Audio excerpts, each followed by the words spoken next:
The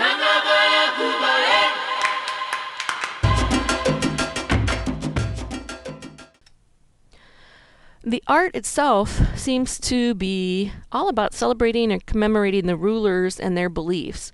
So we see rites of accession in the art. And in this particular carving, we're seeing a new king being crowned. It talks about the deeds of rulers. So here we have Quiriguá Stela, and it's talking about how the king there killed the king of Copan, and so it's kind of celebrating that particular victory. We have royal visits. So this is from Piedras Negras, and we can see the king here and the royal visitors over here. So we can see it not just in the figures themselves, but in the hieroglyphs.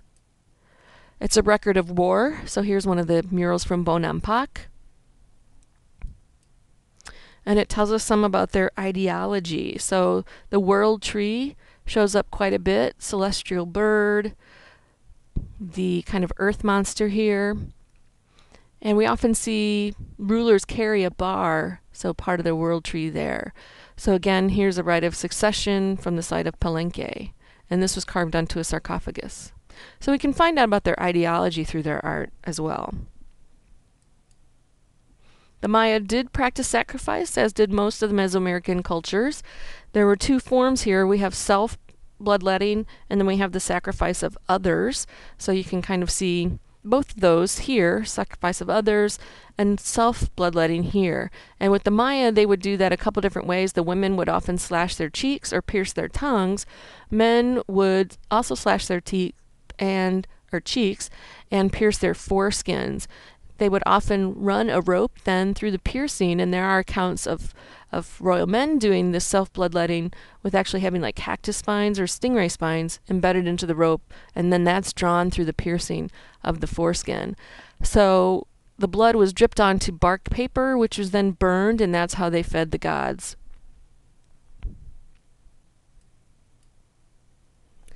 So the collapse. Now, they often talk about the collapse of the Mayan civilization, but it's important to understand that we're talking about this elite culture that collapsed. So it's not that Mayan culture in general all died off. The central lowlands were still populated, but not as heavily, and we seem to see a shift up into the area of Yucatan. This didn't happen overnight. It took about 150 years for most of these big classic polities to fall. But again, there was some variability. So there are some sites, like in modern-day Belize, like Lamanai and Coba, that still had a relatively significant presence into the post-classic period. It does appear that this happened on a west to east trajectory. So Palenque is actually one of the first major sites to fall. And we know in 1239 BP that the site was sacked by the Tonina. And then in 1190 BP, we have the last long count inscription. And that's usually how we determine the fall of a particular site. What's the last long count inscription? Now, the reasons why are a myriad. And again, it's probably not any one, but a combination of many things. Some people have suggested invasion, again, because of Palenque. It does seem to explain some of what went on there, but some of the other ones are natural disasters, so earthquakes and droughts, peasant revolts. Copan, there's actually some evidence that possibly the peasants rose up against the king and the nobles. Ecological degradation, deforestation, leading to soil erosion, leading to not having enough wood to be able to cook food or to keep warm when it gets cold. Once the trees are gone, the animals leave.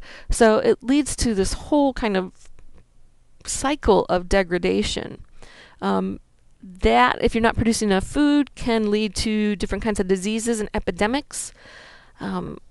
Overpopulation and environmental degradation seem to be kind of one of the main explanations for the fall of the classic Maya, because that did seem to lead to agricultural problems, which would have led to decreasing authority of the king. Again, I want to mention that the area is never totally deserted, but it never regains its prominence as a series of little city-states or polities.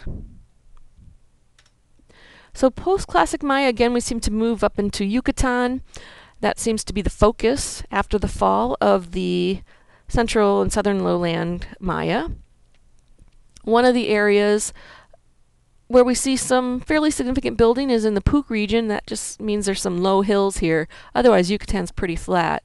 We're going to just quickly look at the sites of Uxmal and Sayil, Labna, and I think Kaba, which is in this same area. Uxmal, or the thrice built or thrice occupied site, is the largest city in the Puc region of Yucatan. They have some amazing buildings. So here is part of the nunnery, so named by the Spanish because it reminded them of cloisters. You can see some other buildings back here is Governor's Palace and a couple of little pyramids. You can see the detail here is just amazing. And these are chaks, or rain gods. Here is the Temple of the Magician. There's an interesting story involving witches and dwarves that go along with this particular pyramid. You can see the steepness of the stairs here. And again, the common belief about why the stairs of Mayan buildings are so steep is so when somebody was sacrificed at the top and they were tumbled down to the stairs, that they would actually go all the way down and not get stuck on any of the stairs. Again, that's speculation.